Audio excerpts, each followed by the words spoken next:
All right, then everybody, I'm over here with Chris today. He actually got first place today at our locals. And what are you playing, Chris? Oh, I'm playing best deck VW, dude. Best deck in the world. Virtual world.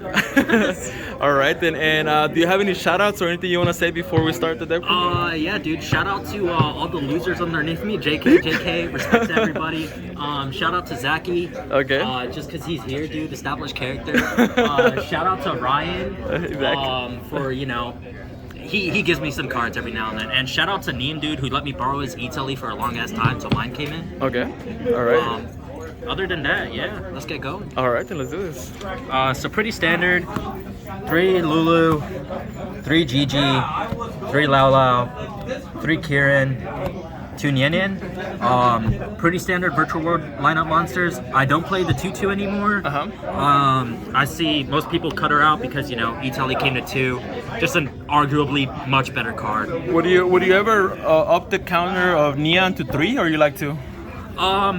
So funny enough, I played Desires, and this happened twice in 2 different matches where I activated Desires and I banished both Nians off of that one Desires, which was super unfortunate. But I mean, it's literally happened to me twice in all the times I've played Virtual World, so I'm pretty happy with 2. I think the extra one would just be a bit bricky. Gotcha.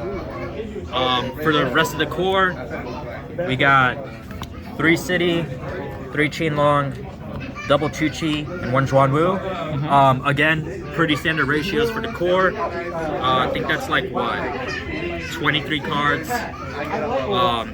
And the rest is just all staples and stuff. Did you ever banish both of your Chuches, or no? You didn't? The first game I played, it was a match against Zodiac. Shout out to Rudy, by the way. And I ended up activating all my pots of Desires, banished the whole deck basically. And yeah, that's when I banished all my spells and traps. I went to go activate Lulu and I had no targets. So yeah, that game didn't turn out well, but we got the dub in the end. Gotcha. I only played 3 hand traps, and it's not what you might expect. I played 3 nibs. Okay. So the reason for that is that I played VW for a long time, and the 2 big issues I've come up with is bricking. Everyone knows that. It's just unfortunate, but it happens. And the other one is like breaking established boards. Like if you're going up against a 4-negate Appaloosa, you're kind of just fucked unless you draw like City or something. City into Qinlong. Or just like, those big boards with like 3 negates is typically enough to just like stop you dead in your tracks. Because you need something to go off, and if they just shotgun all their negates and you don't have the gas to push through that, you're kind of just screwed. So this helps stop those big boards from ever happening, which is why I main deck the Nib.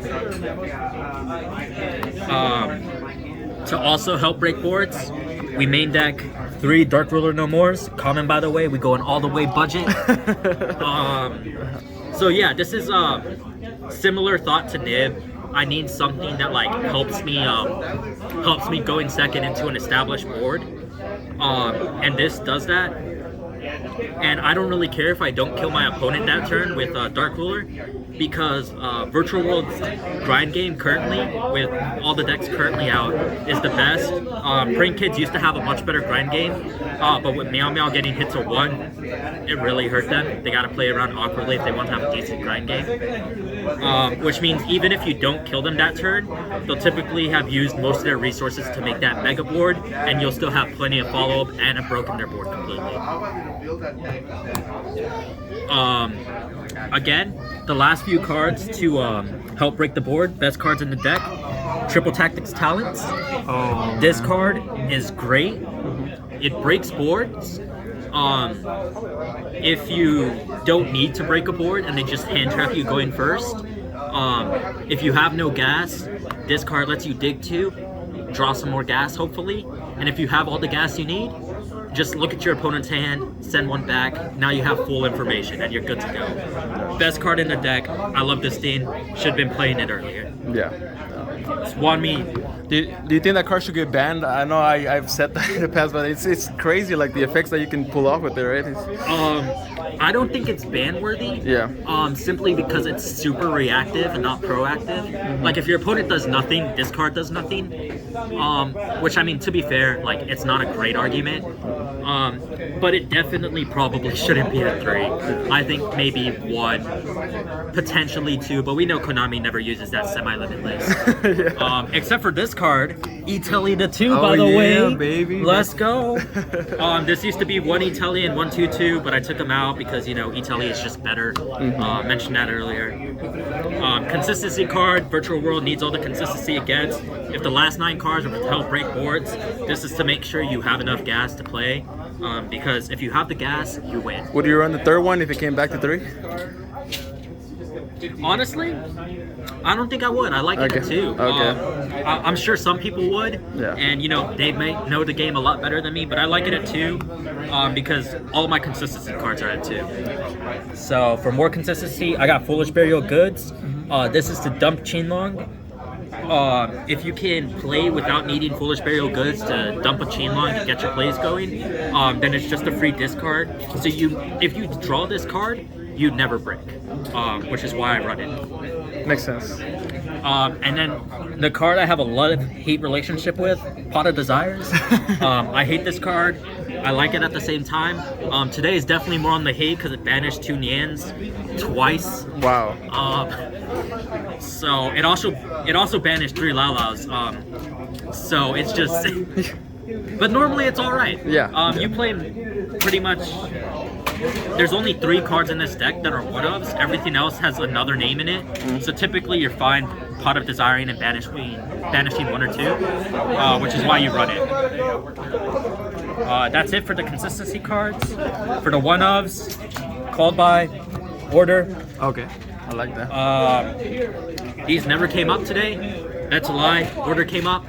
I set it with some other stuff, and then I got evenly matched, so it didn't matter. He's just better than me, you know. But they're just good cards in general. And that's 40 on the main deck, right? That's even 40 right there. Okay, gotcha. You want to do extra deck? Yeah, we can do extra. All right, dude. So this is Gordon Ramsay, Spice Approved, right? Mexican food. Let's go. All right. 1 rank 3, and it's Gossip Shadow. Love the sleeves, by the way. I love the sleeves. Oh, yeah. thank you. Just got him Friday, actually. Okay. So making their debut here. I played the 1 Gossip Shadow. He's just an extra in the gate. If you can't go into Crystal Wing before turn 5, he stops Nib. He never stopped Nib for me today, but in the 1 mirror match I played,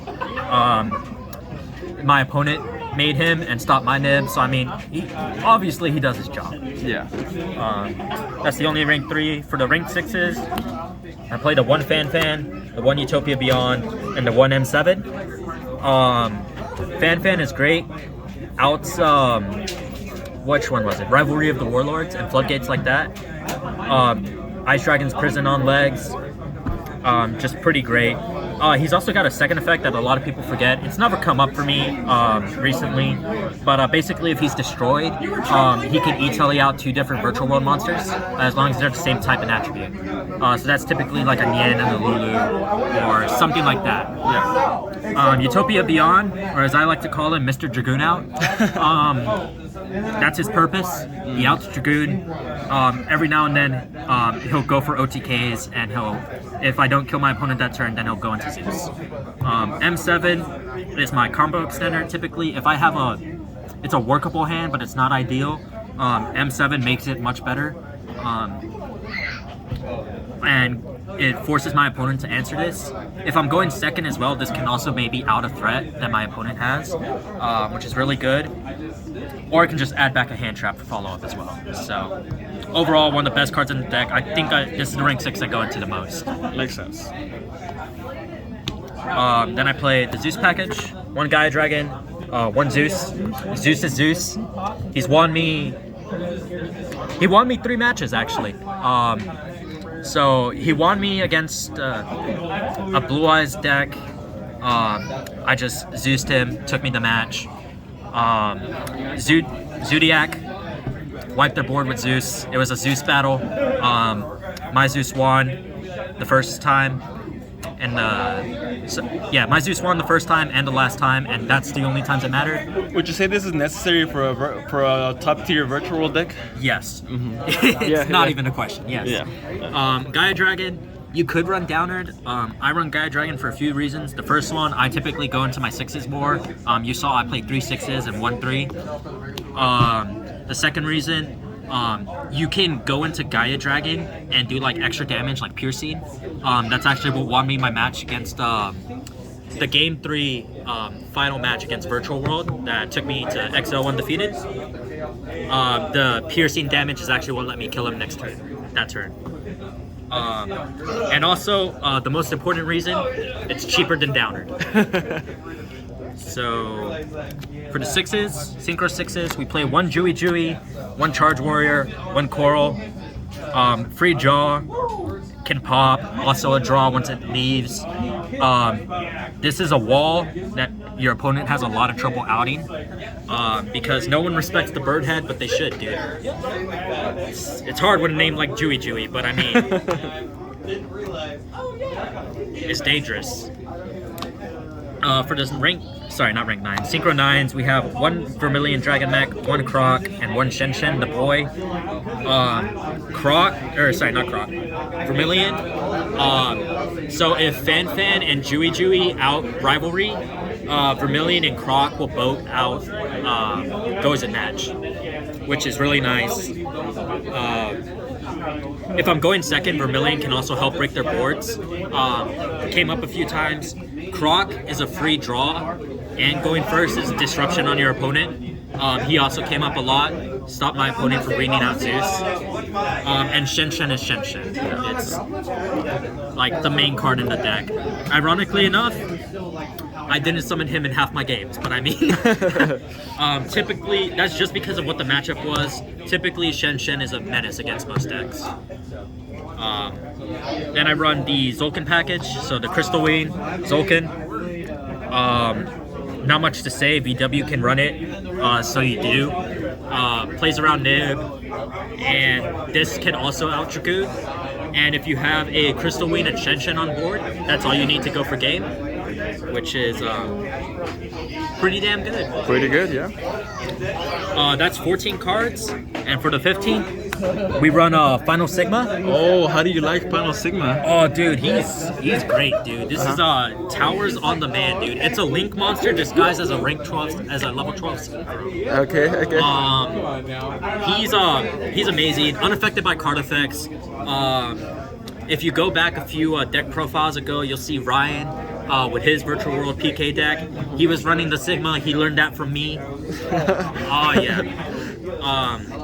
And it's just I saw some people, they're running it now more, but I just been on this shit, dude, because I didn't have expensive cards, and he was a generic 12 I could go into. Makes sense. But he works out great, and so I like him. Helps push for games, makes your opponent play into Nib. Exactly. All right, for the side, 3 Lancias, hits a lot of meta decks, and every deck it hits hard. They just gotta pass. I side the 3 Ashes, mixed rarities, by the way. Let's go. So since I main the Dark Rulers and Nibs, if I'm going first, Ash will typically go in because it's generic, good against everything. Yeah. But since it's not super high impact, I didn't think it deserved a spot in the main. For going second, if I want some more Gamma. Yeah. It's Gamma. Fun fact, if you can typically make a Crystal Wing, so like you go into a Lulu, special out a GG, Synchro for Charge Warrior to draw. At that point in time, Zolkin will be your 5th summon, so they can just give you before you bring out Crystal Wing. But if you have E-Telly in your hand, you can just bring out E-Telly, special summon Gamma, and then just hard make the Crystal Wing, and now you're Nib proof, which is absolutely funny. Hasn't come up today, but it's come up before, and it's always a funny interaction when I know my. That's pretty smart. Twin Twisters, because fuck the back row. We don't like back row decks. I have bad memories drawing Imperial Order and Anti-Spell against Eldritch and Altergeist. And just back row decks in general are not great. They're not fun. And Twin Twister solves that problem. A little bit. Just a little. And speaking of Anti-Spell, we rock 2 of them. This is Mini IO. It'll buy you a turn against anything that uses spell cards. So Invocate or Invoke Shadal is just the pass for them. Dragon Link, they use a lot of their spells as extenders, and just a lot of decks in general will use spells as like extenders or to help break boards. And if you have the anti-spell and you flip it up, then they can't do it for that turn or your turn, which means so you just successfully bought yourself a turn, and with the current state of the game, a turn is all you need to win. All right, and that was an amazing deck profile then. Yeah. Thank you so much, Chris, for the deck profile then. Yeah, easy. Shout out to Game Master for being an amazing locals, dude. And check out my boy Yada. He's got a pretty good YouTube channel, so I hear. All right, then. Thank you.